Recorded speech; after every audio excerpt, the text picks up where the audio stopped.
everyone, welcome back to 2020 Vision, the show where we talk about current events that is happening in the craziness that we call 2020. I'm Taylor Macy, and with me I have Caroline Newcomb and Marissa Stanko. This week we're going to talk about 5 specific topics that happened during 2020. Marissa, would you like to start off with topic number 5? Yeah, so on a more light-hearted note, there's this new game. It's called Among Us. It's an online multiplayer game. And just to kind of talk about the game a little bit and have you guys understand what it is if you haven't heard about it already. It takes place in an outer space themed setting. You join a lobby of 10 people and you either get assigned a job of being a crewmate or an imposter. If you're an imposter, the goal is to kill out all the crewmates. Crewmates get assigned certain tasks. So it's an interactive game, so crewmates can call like meetings and you can vote on who you think the imposter is. I haven't got to play a lot this week because I've been swarmed with midterms. Have you guys ever played? I've actually never played at all. I know my little brothers love playing it. They're always asking me like, oh, download it, like we can play together. It's a way for us to connect when you're at school. And I'm like, I don't have time for that. I've played online with my sister. I've actually gotten a few wins under my belt now. Oh, really? Yeah. That's awesome. I mean, I am not surprised that a video game has become popular during this year. I mean, with so many more people staying at home, I'm just not surprised. Honestly, surprised that it hasn't been more popular earlier. I agree. So that's really interesting. But on the same entertainment note, in number 4, on last Wednesday, the BILLBOARD Music Awards occurred. And it was a very fun event, very lighthearted, especially in this times. I know Addison Rae and Lizzo were a big part of the event, and actually Post Malone won the most awards, so that was super exciting. Did you guys watch it? I did actually. I saw Post Malone won 9 awards, which was insane. One for top artist, one for top 100 artist, which I thought was really well deserved. I love Post Malone. Yeah, he's a great artist. Yeah, me too. I saw Billie Eilish won a lot, and so did Khalid. I think Billie Eilish won top female artist of the year, which was super awesome. I thought it was well deserved. Yeah, no, it was a great event, especially in these times. Yeah, I definitely think it was nice too to see everyone like get dressed up and kind of have some positivity, especially with everything going on. Yeah, and a sense of normalcy. Right. Definitely. Also, I think TikTok sponsored the whole event, so kind of just more clout for them. Yeah, no surprise. No surprise. With TikTok being a dominant force this year. Oh yeah. Yeah. TikTok was especially really popular during the whole quarantine and coronavirus, and with it still going on, there's still a lot of things that is happening during Corona.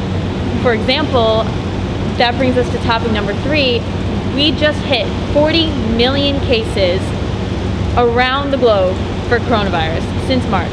Now, when I saw that, I kind of freaked out a little bit. That made me really upset. Yeah, it's a scary number, and it really shows how grave this virus is and how seriously we need to take it. I honestly wish that there was more discussion on the news and on social media about updates when it comes to creating a vaccine, just because it has affected so many lives, as we just are now talking about. And so I would love to have a more positive take on how that's going, but it's really sad, and it really shows how important it is to social distance and wear a mask. Yeah, I mean, I hope our bubble continues to stay as safe as possible. I mean, I think Fordham has done an okay job, but I know Brooklyn and like Queens, their numbers are definitely on the rise, so I hope we can stay. Yeah, absolutely. Governor Cuomo actually just made a rule where he closed some of the places in Brooklyn and in Queens, especially like some schools. He closed some indoor dining. I know like with the opening of indoor dining, it was really important and really great for these businesses. However, it made the corona cases in New York rise, which is something that we haven't seen in a while, so that's a big thing. Also, Florida has been insane with corona because they actually don't wear masks anymore. Like, I can't believe they don't wear masks. I don't even know what life without masks isn't. They came out with this study that was, I know since September, there's been a lot more positive cases, but a lot less deaths. So I heard that as well. I mean, it really shows too, I mean, when you go around the country, it's interesting to see how every state and every county even handles corona, because we are here and it's so strict. but then you look at Florida and then it's honestly lawless. So Right. it's just very interesting to see. But Yeah, and I know like some of my friends who go to school in Florida, they're out partying, they're out like at different restaurants, like close to each other, there's no limit anymore.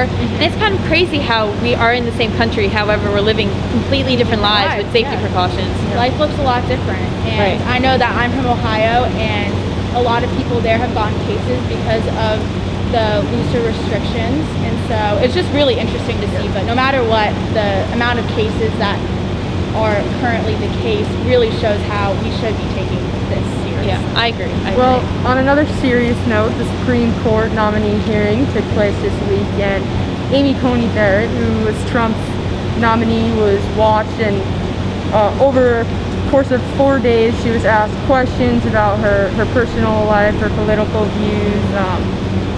I know the Senate hasn't rejected a president's nominee since like the 1980s or whatever it was. So Been a while. I know Yeah. does have a really good chance, especially since I think 57% of the Senate is Republican, leaving 43% of it being Democratic. So what do you guys think about that? Well, it's really interesting because the same thing happened 4 years ago in 2016. The idea of electing and nominating a Supreme Court justice very close to the election, and at the time it was the Democrats who had the upper hand, and the Republicans were very upset and claimed that that would not be fair. And then 4 years later, the same thing happens, but it's for the Republicans, and they ended up nominating someone. So there's been a lot of controversy for that. Right. So it'll be very interesting. I know that the actual voting is on October 22nd, so Yes. we'll see what happens. Very but- soon. I think everyone needs to prepare for that. That's definitely something really important, especially with the election coming up a lot for it, you know what I mean? Yeah, so that will be really interesting to see how that really affects the election in itself. Right. But speaking of the election, our number one topic this week is that in the past week it was announced that Trump has repeatedly tested negative for COVID, despite being diagnosed as positive less than 2 weeks before then. So there's a lot of controversy on the whole concept of Trump being tested positive and then still going out and about, in certain comments that he said how he wants to kiss everyone in the stands and other things like that. But it's really interesting because even as a Fordham student, if you test positive, you would have had to quarantine longer than the leader of the United States. Exactly. Which doesn't make much sense to me, but that's just my I mean, there's so many conspiracy theories that people have been talking about when it comes to Trump testing positive for COVID. I know one of them was that he was purposely trying to infect Biden just Right. before the election, I heard that, which too. is so crazy to think Right. about that. And you think about it and you think maybe he did test positive. There's a lot of people who he came in contact with that tested positive. But then again, he did test negative really quickly after, and then he was going to these events. So the fact that he would just put himself out there and kind of make the other people he was with uncomfortable is just not the best. I feel that despite his situation, it's important for him to set an example, and that despite him being the one who tested negative after testing positive so quickly, it would have been smarter to still quarantine and do the same thing that the CDC was recommending. But we'll just see within the election how this affects it. But Definitely. that's all the time that we have for this week. It is always a pleasure for Taylor, Marissa, and I to talk about these events with you guys. We will see you next week on 2020 Vision.